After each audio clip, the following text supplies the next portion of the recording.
تو اس لیے ہمیشہ یاد رکھیں کہ اللہ نے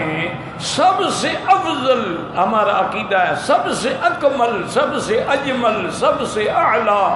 سب سے افضل، سب سے ارفع شان والے حضرت محمد مصطفیٰ صلی اللہ علیہ وسلم، لیکن اللہ نے حضور کی ولادت کا قصہ تو قرآن میں بیان نہیں کیا۔ سارا قرآن پڑھے ہیں تو حضور کے بارے میں، آپ کی ولادت کے بارے میں قرآن میں ذکر نہیں ہے۔ اچھا یہ تو شکر ہے کہ ذکر نہیں ہے، پھر بھی ہم میلاد منا رہے ہیں، اگر ذکر ہوتا تو پتہ نہیں ہم کیا کرتے۔ یہ بھی عجیب بات ہے نا جی کہ جس پیغمبر کا ذکر ہی نہیں ہے اس کا بھی ہم ماشاءاللہ میلاد مناتے ہیں۔ اب تو خیر میلاد کے جلوس بھی نکلتے ہیں، میلاد کا باقاعدہ کیک کاٹے جاتے ہیں۔ انا للہ و انا الیہ راجعون۔ مسلمانوں، خدا کے لیے یہ میلاد جو ہے یہ عیسائیوں کی رسم ہے، اس کا دین اسلام سے کوئی تعلق نہیں۔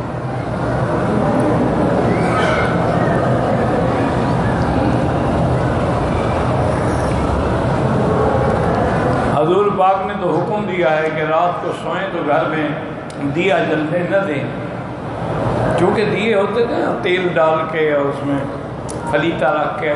تو کبھی کبھی فرمایا الفویسقہ، یہ جو چوہا ہے نا، یہ چوہا چوہی کبھی کبھی اس کو کھینچ کے نیچے ڈال دیتی ہے تو آگ لگ جاتی ہے گھر میں، تو حضور نے تو حکم دیا کہ اس کو بجھاؤ اور ہم دیے جلا کے استقبال کرتے ہیں۔ ہم باقاعدہ لائٹنگ کرتے ہیں، جیسے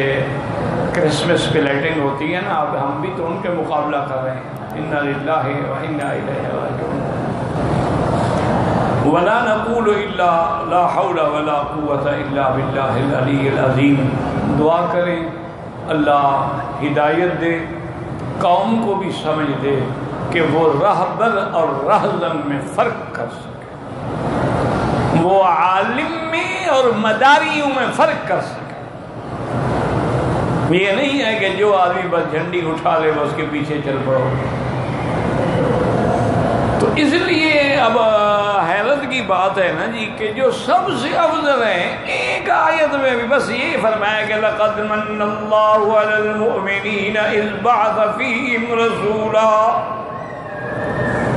ہم نے ایمان والوں پہ احسان کیا کہ ان میں محمد مصطفیٰ کو، لیکن ولادت کا یا آپ کی والدہ کی طرف کوئی وحی آئے، کوئی ذکر تک نہیں، اور جو واقعات ہمیں ملتے ہیں وہ حدیث مبارک میں بھی نہیں ہے، کیونکہ حضور کی ولادت سے پہلے تو کوئی حدیث تھی نہیں نا، حدیث تو حضور کا فرمان ہے نا، وہ تو تاریخی واقعات آپ کہہ سکتے ہیں،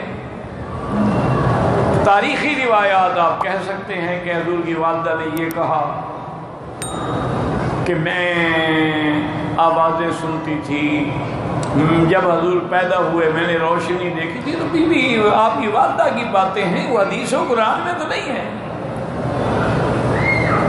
حدیث میں اتنا ضرور ہے، حضور نے فرمایا کہ میں اپنی ماں کا خواب ہوں، رؤیا امی التی، رات جو میری ماں نے دیکھا۔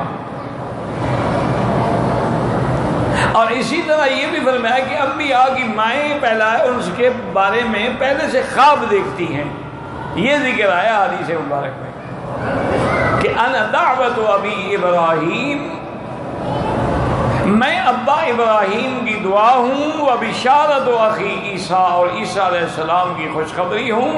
ورؤیا امی التی رأت ہکذا امہات الانبیاء یرینا، او کما قال النبی صلی اللہ علیہ وسلم۔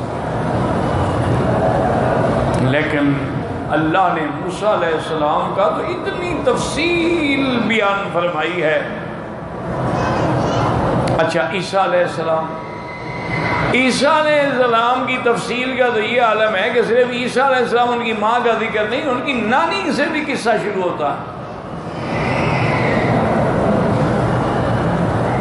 اذ قالت امرأۃ عمران، عمران کی بیوی جو تھی وہ بیوی مریم کی ماں تھی،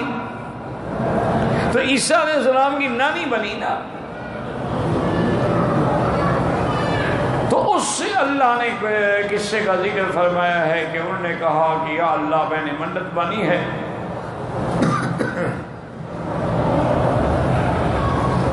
نذرت لک ما فی بطنی محررا فتقبل منی، کہ جو میرے پیٹ میں ہے میں تیرے نام پہ آزاد کروں گی اور وہ تیرے دین کے لیے کام کرے گا۔